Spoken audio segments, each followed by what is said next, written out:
Hi friends, Siragadikka ஆசை சீரியலில் நாளைக்கு என்ன நடக்க போகுதுன்னு பார்க்கலாம். வாங்க வீடியோக்குள்ளே போகலாம். நம்ம சேனல் இன்னும் சப்ஸ்கிரைப் பண்ணாதவங்க சப்ஸ்கிரைப் பண்ணிக்கோங்க.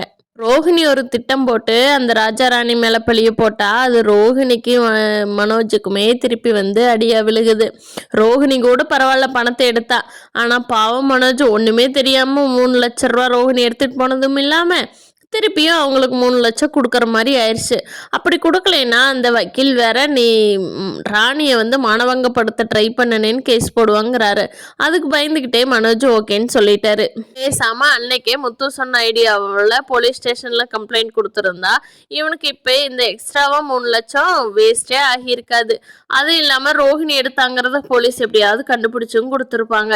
பாவம் மனோஜ் தான் ரோஹிணி நம்பி அமர்ந்துட்டே இருக்கா. எப்போ உண்மை தெரியுதோ அன்னைக்கு இருக்கு ரோஹிணிக்கு. முத்துக்கு மீனாவோட லவ் பாக்குறதுக்கு ரொம்ப அழகா இருக்கு.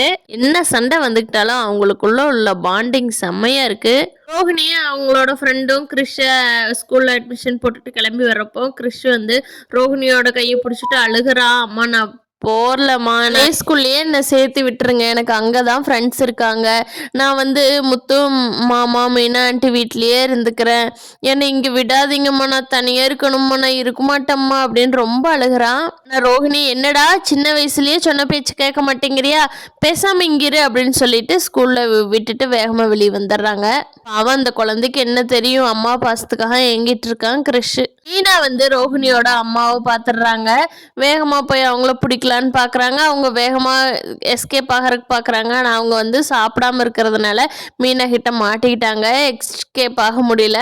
மீனா என்னம்மா இப்படி ஒரு மாதிரி டயர்டாக இருக்கீங்க, வாங்க போய் சாப்பிட்லான்னு சொல்லி சாப்பாடு வாங்கி கொடுத்துட்டு கிறிஷ் எங்கம்மா உங்கள் பொண்ணு வந்துட்டாங்களா, எப்போ வெளிநாட்டிலேருந்து வந்தாங்க, கிறிஷ் இப்போ எந்த ஸ்கூலில் சேர்த்திருக்காங்க, ஏன் இங்கே சேர்த்துல அப்படின்னு கொஸ்டின்லாம் கேட்குறாங்க. அதுக்கு ரோஹிணியோட அம்மா நான் உங்கள்கிட்ட ஒரு முக்கியமான விஷயம் பேசணும், காலையில் முத்து தம்பியும் கூட்டிக்கிட்டு ஒரு கோயில் சொல்கிறாங்க, அந்த கோயிலுக்கு வந்துருங்கம்மா 2 பேரும், நான் கிறிஷை பற்றியும் என் பொண்ணை பற்றியும் உங்கள்கிட்ட உண்மை பேசணும் அப்படிங்கிறாங்க. மீனாவும் சரிம்மா பேசிக்கிட்ட போது வாங்க, ரொம்ப டயர்டாக இருக்கீங்க, வாங்க இப்போவே வீட்டுக்கு போகலாம் அப்படின்னு சொல்கிறாங்க. ரோஹிணியோட அம்மா இல்லைம்மா நான் வர்றேன்மா, இப்போ ஓரளவுக்கு நல்லா இருக்கம்மா, காலையில் மறக்காமல் கோயிலுக்கு வந்துருங்கம்மா, 2 பேரும் பார்த்து பேசிக்கலாம் அப்படின்னு சொல்லிட்டு கிளம்பிடுறாங்க. பார்க்கலாம் ஃப்ரெண்ட்ஸ், முத்து மீனாவுக்கு ரோஹிணி தான் கல்யாணிங்கிற விஷயம் தெரிய வருதா, இல்லை கிறிஷை வீட்டுக்கு கூட்டிகிட்டு வர்றாங்களா, பாட்டி என்ன பண்ணுறாங்க அப்படிங்கிறத நாளைக்கு எபிசோடில் பார்க்கலாம். இந்த வீடியோ பிடிச்சிருந்தா லைக் பண்ணிக்கோங்க. நீங்கள் என்ன நினைக்கிறீங்கன்னு கீழே கமெண்ட் பண்ணுங்கள். தேங்க்யூ.